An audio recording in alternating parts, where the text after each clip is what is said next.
Hello and welcome to the Fishing Guide Podcast. I'm your host, Brad Wiegman, and we have some special guests. We got 3 people in the studio today. We're pretty excited about because they're all part of the University of Arkansas Bass Fishing Club.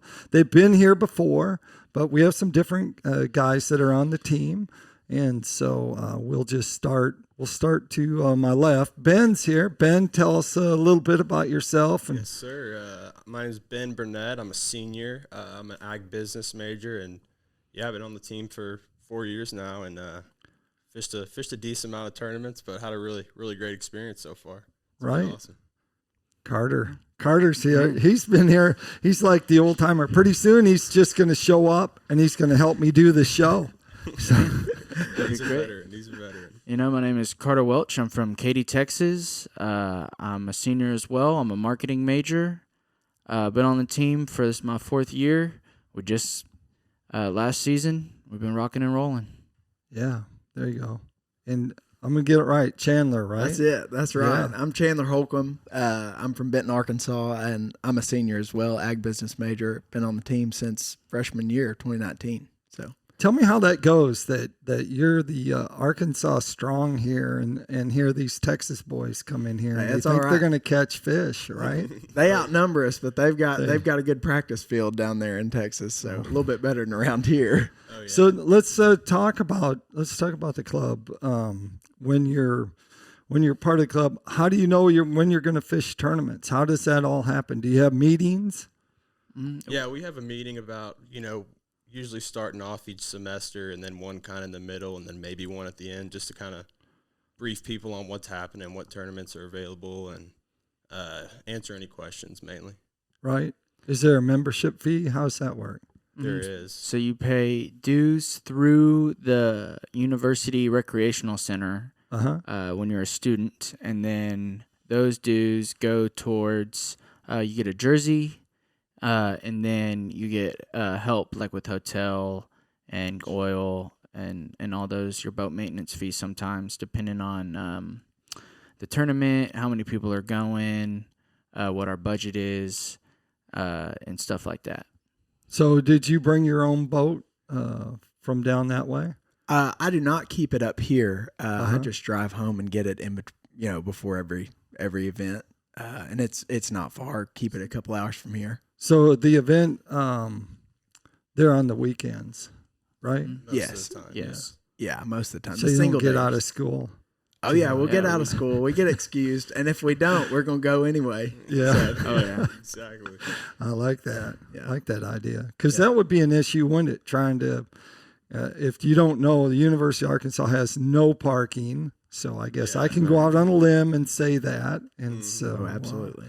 And so there's really not a place to be putting your bass boat. Not at all. That's really all we're missing as a team is whether it's a sponsor or just someone like an alumni or someone to help the members store their boat. I mean, as far as tournament fishing goes, there are tournaments that we could have like 4 or 5 more boats and teams at, but the struggle is their boat's in Dallas, but the tournament's in Missouri, so you're not going to go back to Dallas to go to Missouri.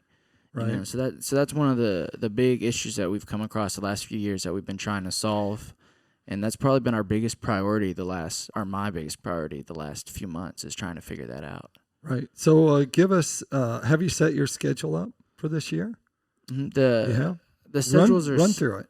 The schedule's kind of set, and different people are fishing different stuff as there's a bunch of different trails going on. But we got the Bassmaster Trail.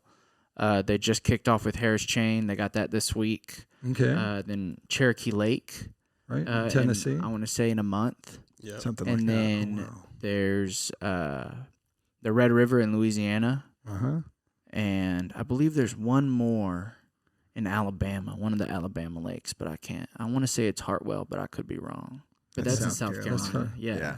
So it's probably down that way, Lay Lake or one of those. I think it is Lay Lake. Off Gunnersville. The wild card is on Lay Lake in June, I believe. So. Yeah. So that's good. And so you guys go to that. Won't you have some local tournaments that are like off Beaver Lake and stuff? We've been doing this past semester. We've kind of got it kicking since COVID. We used to do a bunch of club tournaments, and then COVID kind of ruined a lot of that. But now we've been getting back and doing like team derbies like every Thursday night where, buy-in's only like $20 and, it's like 2 to sundown and, biggest 5, just normal tournament. But we don't do a lot of like official tournaments here on Beaver. I know some guys fish the tournament trail up here, but a lot of the time, a lot of our guys are traveling. The CBTT, the Texas Collegiate Trail, they've been rocking and rolling. They're doing really good this year. We just got back from a tournament on Rayburn this last week. Wow. And they got one on Ivy coming up. They got one on Palestine this summer. Lake of the Pines, and Texoma coming up. Great places to go fish until you got to Texoma. Texoma's You were doing really good. You're like big bass and big stringers, and then you got there. Yeah, They got smallmouth and stuff there. It's just a lot different reservoir compared to the other ones that you mentioned. So being part of the University of Arkansas Fishing Club, that gets you into that collegiate down in Texas then? Is that it? That's your step into it? Yes. So Yes. I got you. We also have the Arkansas Collegiate Series, which is the fall circuit for our state. There's 4 tournaments, and so that's every fall. So that the local tournaments kind of are tough to get a hold of in the spring, but we do most of that in the fall. I got you. So do you know where they're going this fall? Have they set their schedule? Unfortunately, 2022 was the last year of the Arkansas Collegiate Series. Mr. Scott, the fellow who runs it, he had to call it quits after 13 or 14 years. Wow. So it's done after last year. Maybe someone will pick it up. Well, we were just Some of talking them. about that on the way. One of these days we wouldn't mind being a part of it. Don't know if it could happen this next year, but me and Carter were talking about More than interested in helping out. Absolutely. There you go. A lot of high school teams that are out there. So when you're out fishing, do you run into a lot of those high school kids that are out fishing or not?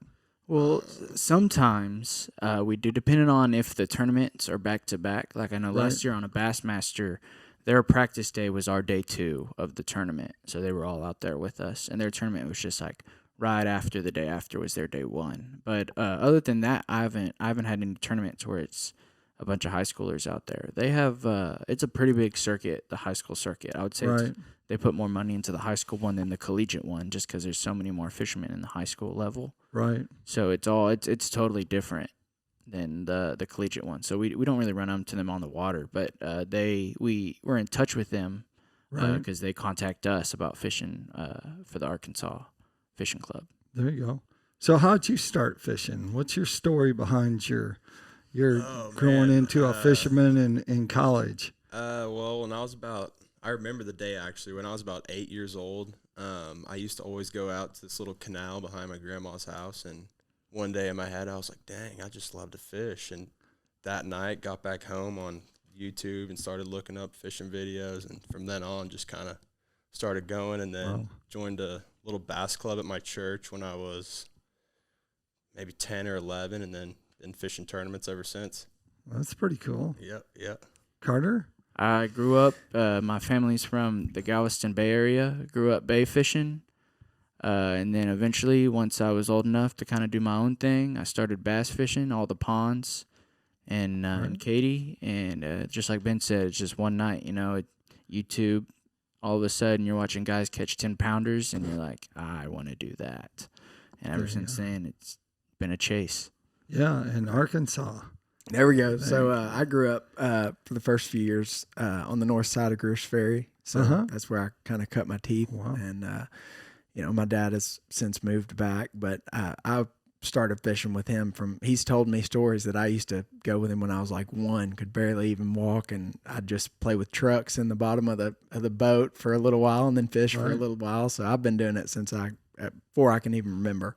I took my daughters when they were real little and stuff like that, and they can fish, but they never, we did some tournaments and stuff, but there wasn't as much, the organizations weren't there when they were going. And when they got older, they like to fish, but they don't live to fish. But I have 3 grandsons, and so all of them will be learning how to fish. Like I told you earlier, we were live scoping with the 6-year-old. So Hey, they're learning young these days. yeah, that's quite a deal. But so you have a lot of things going on. Do you have a new sponsor? I hear. Who's that? G Crack Lures. We have just recently some alumni reached out and said that they have been working with G Crack and asked if we're interested in a sponsorship, and we said absolutely. And now they'll be on our jersey this season. Cool. We just got our first box of baits in from them. Shout out Kazuki for that box. It was awesome, full of plenty of baits, tons of fantastic lures, and we're just excited to get out there and catch hopefully some studs on them. Japanese style baits. Oh, yeah. Isn't that right? Yeah. I looked them up when you said that you had them, and I was like, whoa, these are pretty nice. Yeah. These will flat out catch some fish. Stuff for sure. Stuff they hadn't seen before. Yeah. That's what you got to have these days with the pressure. So other sponsors that you have? Let's see, we got 13 Fishing, P-Line, Pradco Lures. Here, let's read them off. Forsgren Inc., that's our title sponsor. Big shout out to them. They did a lot for us this year. Castle Hill Mortgages, they're out of Dallas. Real Heel. Oh, that's not a sponsor. Yeah, it is. Oh, okay, yeah. There you go. Yeah. And 13 Fishing, I believe that's it. Yeah, I think that's the majority of it.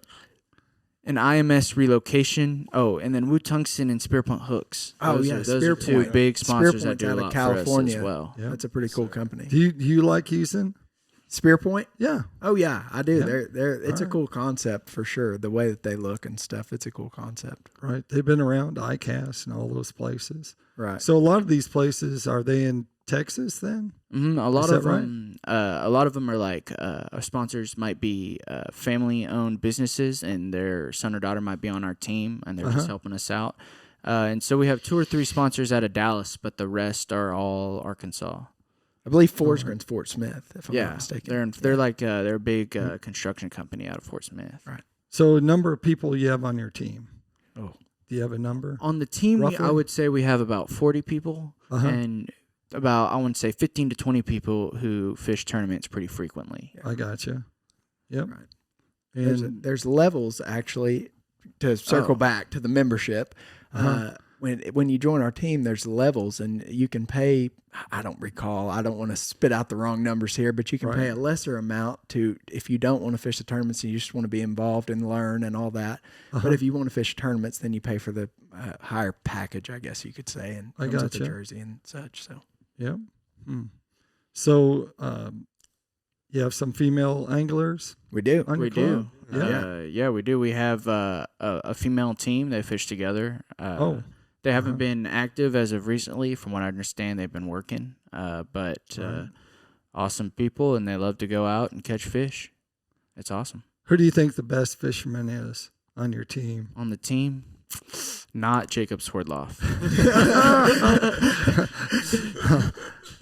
See, Jacob should have showed up. Can't defend yourself, right? If you don't show up. So that's funny. That's a tough one. It's a great group of guys and girls, and I mean it's a tough one to you think the Texas boys hold their own when they go down that way? You guys hold your own. Oh yeah, I'd say they do. Yeah, I mean when we fish the Texas tournaments, I mean there's boats from like Oklahoma, Louisiana, and normally it's a lot of just Texas teams up there. But for the first time, me and Ben cracked the code this week. Oh, good. For the first time, and how'd you do? Then? We did good. We got 10th place. We were in the money. Place. We won a gift card. It was great. Awesome. The weights were kind of low. It was weather went bad tournament day, but rough day of fishing. But we grinded out some fish and won some money. Was it a one-day tournament then? It was a one-day tournament. Yes, sir. Yep. Out of Twin Dykes? No, it was out of Sam Rayburn, Castle Boykin on Sam Rayburn. I got you. Yes, sir. Yep. Huh. I'll be. Yeah, it was a tough week of fishing, but they were biting some places for sure. Where'd you catch them on? Traps mainly, upshot. Oh, really? Yep. Red? Traps. And shout out the G-Crack lures, man. I mean, they're putting in the work this week. Oh yeah. Oh, you had Oh, them. yeah. You had them working hard, huh? Mhm. Yes, sir. Hmm. Oh, yeah. Interesting. You know their website? I believe their website is just gcracklures.com, but Alright. where I go to get all the tips on how to use their baits, because it's a little more funky Japanese style baits. Right. I just go to the GCrack USA Instagram page, Okay. and they have about once or twice a week they post a video of them giving tips on how to use their lures. Oh, And it's good. very, very helpful. You guys need to do that. Get on there and We- give tips once a week. Hey, Wait. maybe. Tackle Maybe. Tuesday, Tackle maybe. Tuesday, yeah. Tackle Tuesday. There you go. We can make it It's happen. today Tuesday. I think it's Wednesday, actually. Kind of losing track here, but I don't have a regular job, so there is no weekends or whatever. It just all blends into one thing. So it's a good way to be.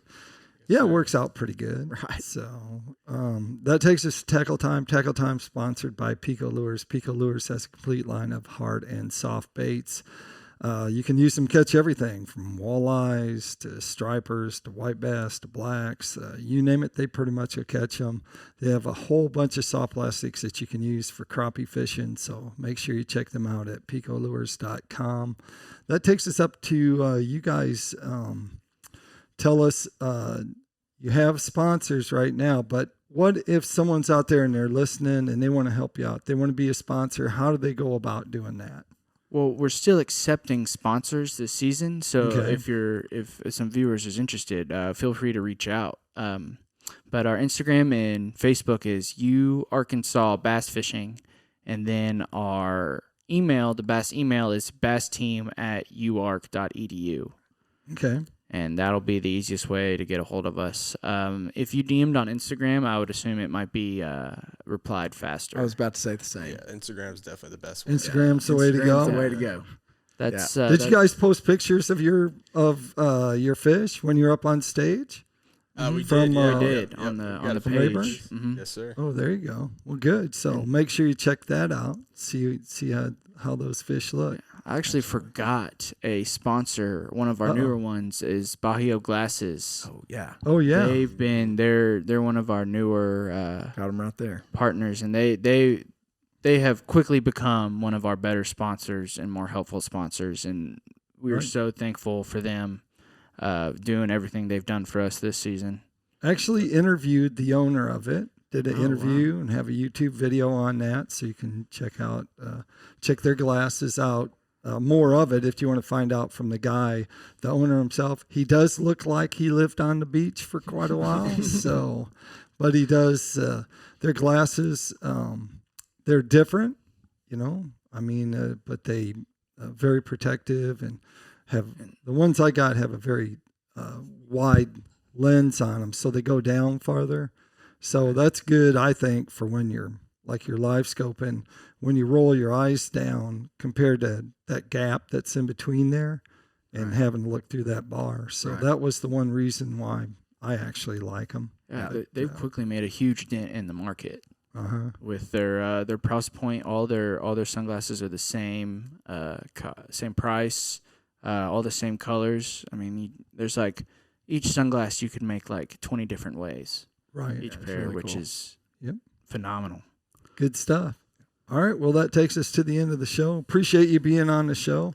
Make sure you get in touch with them if you want to be a sponsor, or you want to help them out. So get in touch with them. And like I always like to end the show, make sure you keep your hooks sharp and your lures in the water. Absolutely.